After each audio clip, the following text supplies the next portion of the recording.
Hey, this is Justin, the Flipping Accountant, and today I'm going to show you how to change your charge method in the Amazon Seller app. If you find this information helpful, please consider subscribing and liking the video. Let's jump right into it. So first, we're going to start by opening up the Amazon Seller app. So I'm going to click on the Amazon Seller app. Then from here, I'm going to go to the three lines in the top left-hand corner of the Amazon Seller app screen. So I'm going to click on that. From here, you're going to want to click in the little gear box, little wheel thing in the top right-hand corner. This will take you to the settings. This will pull up the settings, and then we're going to go to account settings. That's the very first one right here. So I'm going to click on account settings. Then we've got a couple options: deposit method, charge method, tax information, and we want to go to charge method. Basically change the credit card that we have on file with Amazon. So we're going to open this up. And then if you already have a credit card here, it will show what information you have right here. But if we want to add a new charge method or change it, let's just go to add new charge method. So I'm just going to click on that real quick. Then it will ask you what marketplace you want to have this set up for. So I'm going to click on Amazon.com. I'm going to click add. Then it's going to pull me into the next screen right here. And then you can do a credit or a debit card. You can select credit or debit if you have a bunch of other credit cards loaded up on there already, or you can add a new credit or debit card. So if you're just going to add a new credit or debit card, just type in your name, the card number, expiration date, security code, and then hit add your card, and then it will add it to the very top near the charge method right there. And that's it.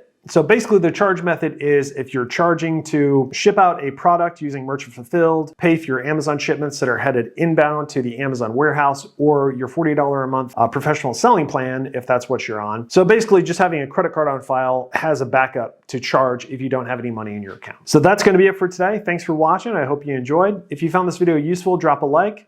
Thanks for watching. Have a great day.